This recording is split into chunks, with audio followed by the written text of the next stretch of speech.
ایک یہ کہ خدا کی اطاعت کے لیے خدا کی ذات و صفات اور اس کے پسندیدہ طریقے اور آخرت کی جزا و سزا کے متعلق صحیح علم کی ضرورت ہے، اور یہ علم ایسا ہونا چاہیے کہ جس پر تم کو یقین کامل یعنی ایمان حاصل ہو۔ دوسرے یہ کہ اللہ تعالیٰ نے انسان کو اتنے سخت امتحان میں نہیں ڈالا ہے کہ وہ اپنی کوشش سے یہ علم حاصل کر لے، بلکہ اس نے خود انسانوں ہی میں سے بعض برگزیدہ بندوں یعنی پیغمبروں کو وحی کے ذریعے سے یہ علم عطا کیا اور ان کو حکم دیا کہ دوسرے بندوں تک اس علم کو پہنچا دیں۔ تیسرے یہ کہ عام انسانوں پر اب صرف اتنی ذمہ داری ہے کہ وہ خدا کے سچے پیغمبروں کو پہچانیں۔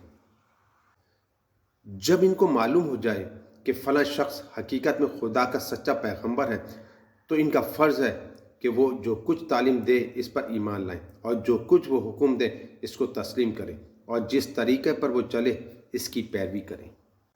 اب سب سے پہلے ہم تمہیں یہ بتانا چاہتے ہیں کہ پیغمبری کی حقیقت کیا ہے اور پیغمبروں کو پہچاننے کی ضرورت کیا ہے۔ تم دیکھتے ہو کہ دنیا میں انسان کو جن جن چیزوں کی ضرورت ہوتی ہے اللہ نے ان سب کا انتظام خود ہی کر دیا ہے۔ بچہ جب پیدا ہوتا ہے تو دیکھو کتنا سامان اس کو دے کر دنیا میں بھیجا جاتا ہے۔ دیکھنے کے لیے آنکھیں، سننے کے لیے کان، سونگھنے اور سانس لینے کے لیے ناک، محسوس کرنے کے لیے سارے جسم کی کھال میں قوت کا لمسا، چلنے کے لیے پاؤں، کام کرنے کے لیے ہاتھ، سوچنے کے لیے دماغ، اور ایسی ہی بے شمار دوسری چیزیں جو پہلے سے اس کی سب ضرورتوں کے لحاظ کر کے اس کو چھوٹے سے جسم میں لپیٹ کر رکھ دی گئی ہیں۔ پھر جب وہ دنیا میں قدم رکھتا ہے تو زندگی بسر کرنے کے لیے اتنا سامان اس کو ملتا ہے جس کو تم شمار بھی نہیں کر سکتے۔ ہوا ہے، روشنی ہے، حرارت ہے، پانی ہے، زمین ہے، ماں کے سینے میں دودھ پہلے سے موجود ہے، ماں اور باپ اور عزیزوں حتیٰ کہ غیروں کے دلوں میں اس کی محبت اور شفقت پیدا کر دی گئی ہے جس سے اس کا پالا پوسا جاتا ہے۔ پھر جتنا جتنا وہ بڑھتا جاتا ہے اس کی ضرورتوں کو پورا کرنے کے لیے ہر قسم کا سامان اس کو ملتا جاتا ہے، اور ایسا معلوم ہوتا ہے کہ گویا زمین و آسمان کی ساری قوتیں اس کی پرورش اور خدمت کے لیے کام کر رہی ہیں۔ اس کے بعد اور آگے بڑھو، دنیا میں کام کرنے کے لیے جتنی قابلیتوں کی ضرورت ہے وہ سب انسان کو دی گئی ہیں۔ جسمانی قوت، عقل، سمجھ بوجھ، گویائی اور ایسی ہی بہت سی قابلیتیں تھوڑی یا بہت ہر انسان میں موجود ہیں، لیکن یہاں اللہ تعالیٰ نے عجیب انتظام کیا ہے۔ ساری قابلیتیں سب انسانوں کو یکساں نہیں دی۔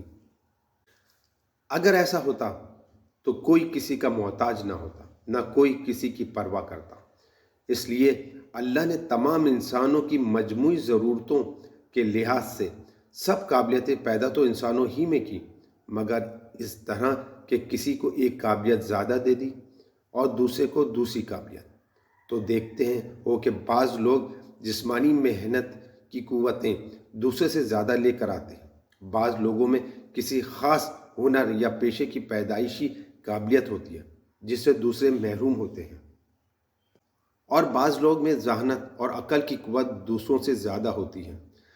بعض پیدائشی سپہ سالار ہوتے ہیں، بعض میں حکمرانی کی خاص قابلیت ہوتی ہے،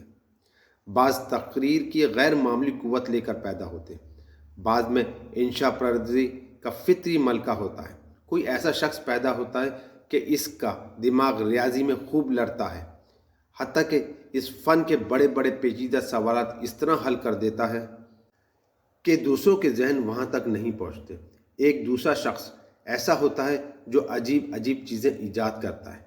اور اس کی ایجادوں کو دیکھ کر دنیا دنگ رہ جاتی ہے۔ ایک اور شخص ایسا بے نظیر قانونی دماغ لے کر آتا ہے کہ قانون کے جو نقطے برسوں غور کرنے کے بعد بھی دوسروں کی سمجھ میں نہیں آتے، اس کی نظر خود بخود ان تک پہنچ جاتی ہے۔ یہ خدا کی دین ہے۔ کوئی شخص اپنے اندر خود یہ قابلیت پیدا نہیں کر سکتا، نہ تعلیم و تربیت سے یہ چیزیں پیدا ہوتی ہیں۔ دراصل یہ پیدائشی قابلیتیں ہیں، اور خدا اپنی حکمت سے جس کو یہ قابلیت چاہتا ہے عطا کر دیتا ہے۔ خدا کی اس بخشش پر بھی غور کرو گے تو تم کو معلوم ہوگا کہ انسانی تمدن کے لیے جن قابلیتوں کی ضرورت زیادہ ہوتی ہے وہ زیادہ انسان میں پیدا کی جاتی ہیں، اور جن کی ضرورت جس قدر کم ہوتی ہے وہ اسی قدر کم آدمیوں میں پیدا کی جاتی ہیں۔ سپاہی بہت پیدا ہوتے ہیں، کسان اور بڑھئی اور لوہار اور ایسے ہی دوسرے کاموں کے آدمی کثرت سے پیدا ہوتے ہیں، مگر علمی اور دماغی قوتیں رکھنے والے اور سیاست اور سپہ سالاری کی قابلیتیں رکھنے والے کم پیدا ہوتے ہیں۔ پھر وہ لوگ اور بھی زیادہ کامیاب ہوتے ہیں جو کسی خاص فن میں غیر معمولی قابلیت کے مالک ہوں،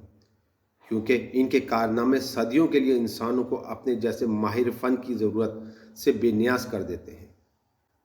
اب سوچنا چاہیے کہ دنیا میں انسانی زندگی کو کامیاب بنانے کے لیے صرف یہی ایک ضرورت تو نہیں ہے کہ انسانوں میں انجینئرز، ریاضی داں، سائنسدان، قانون داں، سیاست کے ماہر، معاشیات کے باکمال اور مختلف پیشوں کی قابلیت رکھنے والے لوگ ہی پیدا ہوں۔ ان سب سے بڑھ کر ایک اور ضرورت بھی تو ہے، اور وہ یہ ہے کہ کوئی ایسا ہو جو انسان کو خدا کا راستہ بتائے۔ دوسرے لوگ تو صرف یہ بتانے والے ہیں کہ اس دنیا میں انسان کے لیے کیا ہے اور اس کو کس کس طرح برتا جا سکتا ہے، مگر کوئی یہ بتانے والا بھی تو ہونا چاہیے کہ انسان خود کس کے لیے ہے،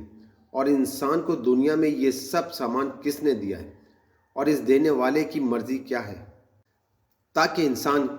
اسی کے مطابق دنیا میں زندگی بسر کر کے یقینی اور دائمی کامیابی حاصل کرے۔ یہ انسان کی اصلی اور سب سے بڑی ضرورت ہے، اور عقل یہ ماننے سے انکار کرتی ہے کہ جس خدا نے ہماری چھوٹی سے چھوٹی ضرورتوں کو پورا کرنے کا انتظام کیا ہے، اس نے ایسی اہم ضرورت کو پورا کرنے سے غفلت برتی ہوگی؟ نہیں، ایسا ہرگز نہیں ہے۔ خدا نے جس طرح ایک ایک ہنر اور ایک ایک علم و فن کی خاص قابلیت رکھنے والے انسان پیدا کیے ہیں، اسی طرح ایسے انسان بھی پیدا کیے ہیں جن میں خود خدا کی پہچاننے کی اعلیٰ قابلیت ہے۔ اس نے ان کو دین اور اخلاق اور شریعت کا علم اپنے پاس سے عطا کیا ہے، اور ان کو اس خدمت پر مقرر کیا کہ دوسرے لوگوں کو ان چیزوں کی تعلیم دیں۔ یہی وہ لوگ ہیں جن کو ہماری زبان میں نبی یا رسول یا پیغمبر کہا جاتا ہے۔